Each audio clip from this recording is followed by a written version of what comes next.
What's up, y'all? It's Mind Reflections. And today, on the way to work, I'm going to be talking about this little app called Snapchat. And you've probably heard of it. I mean, you'd be living under a rock if you hadn't. And I just don't understand what it is, what its intention really is, besides causing drama and destroying true social community building within youth society. Because everybody I know that has it, for the most part, stays on it for hours a day and won't actually go talk to someone aside from sending these just mindless pictures of the ceiling or the floor. If I want to, and then I'll ask people why they have it, and they're like, oh, I have Snapchat to talk to people. If I want to talk to somebody, I get their phone number. You know what I'm saying? And I feel like that should be normalized again, you know, instead of just having somebody snap, and the only communication you have with that person is just sending your stupid ceiling fan. And not only that, that's just a surface level part of it. There are so many features of that app that just seem like they're there to create drama, like seeing when somebody's in chat, like, or whatever, like when their little head thing pops up so they can see that you're reading whatever y'all reading. The fact that messages disappear is pretty crazy. You can save messages too, and both people see it. There's a way to like see somebody was on at like at some point. There's a girl I sit with in my first block, and she was talking to this dude, and she was telling me he told me good night, but then he was still active later. Like, what does it matter really? Like, if y'all really wanted to go about talking and being and liking each other, which they do, y'all would go out to lunch, y'all would go out to get something to eat, y'all would go to dinner or something. He would ask you, you would ask him. I mean, it's not like this Snapchat crap is building any kind of relationship between people in most cases. I'm not saying it hasn't happened, but it's a way of killing the traditional way of doing it. And there's nothing wrong with the traditional way of doing it. Hell, I prefer it. I like getting a girl's number. I like asking her to go eat. It feels more authentic. It doesn't feel like I'm just typing on a screen. I mean, I don't want to ask a girl out to dinner and it feel like a damn email. You know what I mean? Like, what use is that? You know? And I know dudes that have sent and asked girls for their number and out to eat over email or the school email system. But it really just goes to show when you see stuff like that interpersonal skills and like communication is kind of falling to the wayside, and people are just hoping for the best in these strange friggin' apps and everything that they use. Dating apps are the same way.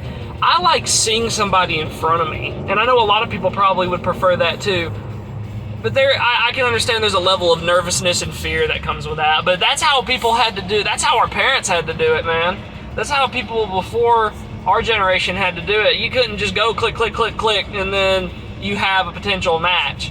And even then, that potential match, you really don't know anything about that person. And it's already bad enough when, you know, you hang out with somebody at school a lot. You know, say you're into a girl and you really get to know them, and then you start dating them, you see a different side of that person sometimes. You know, you're starting to be at their house more, you meet their family, and then sometimes you can really see a side of that person you didn't know existed, good or bad. And with Snapchat and all that stuff, you can't even have an experience really where you see like a red flag or something that really sets off your senses to know you should never end up at their house, you know?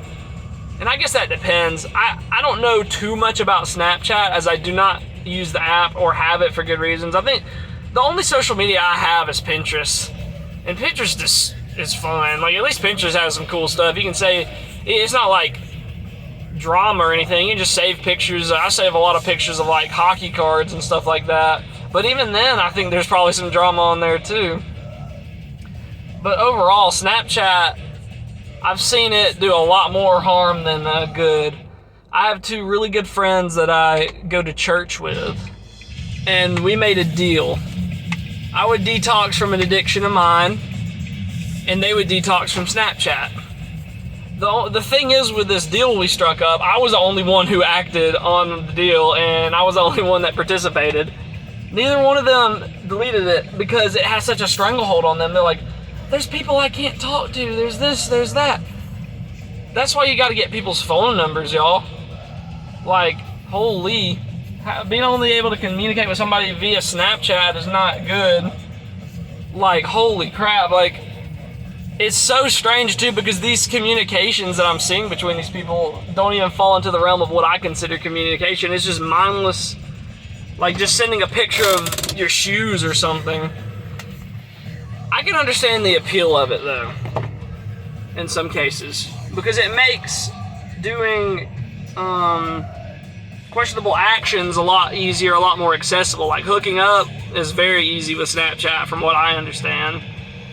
But at the end of the day, there's no point in pursuing such stuff as hooking up, because I mean, if you think about it, that's like putting people less as people and more as just like shoes or hats or like things you get and have, and like, man, that makes me feel good, rather than somebody you care about and take care of.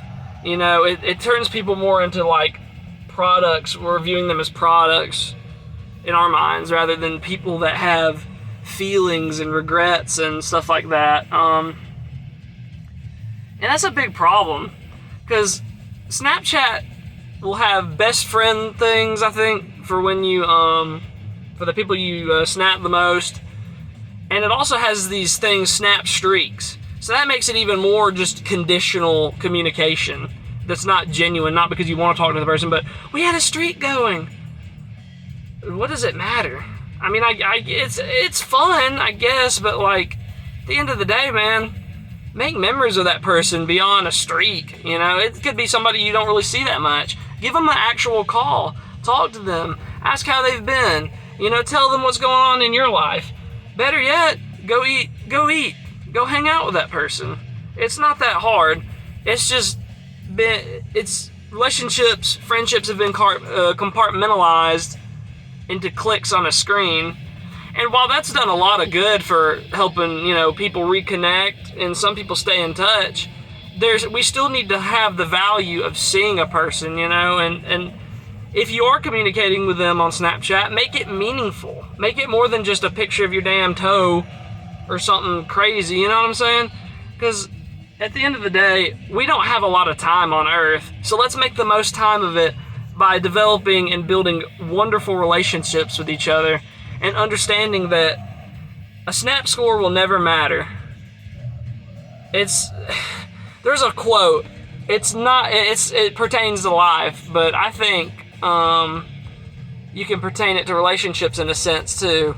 It's not how great or how long the play was that makes it good, but how great the play was that makes it good. That's paraphrasing, but you know, the length doesn't make anything good, the quality does. So make the most of your time on Earth, whether it be a long time or a short time. Make the most of it, because if you live a long time and it's filled with this emptiness and nonsense, it won't be worth a dime. Anyway, I have to go to work, so contemplate that and let me know what you think, because you know, it's at the end of the day, it's an app. It really only has the power that we give it, but at the same time, people are easily conditioned and people are easily influenced, and it's not just a simple thing of just saying be better. It's a systemic problem. And it almost seems as if the app was designed to cause these problems. It is definitely true that the app was designed to be addictive. So there's a lot to contemplate. It's a lot to think about. But understand that there is hope. So anyway, I gotta go to work. I kind of rambled on a little bit more than I thought. Anyway, what are we listening to today, you might be wondering? We're listening to Gorguts' The Erosion of Sanity, which is a really good death metal album. I have the 2008 Russian edition. And It's a classic, man. If you like death metal and haven't heard it, I would very much recommend it. It's one of the best ever. Anyway, y'all have a good one, and God bless.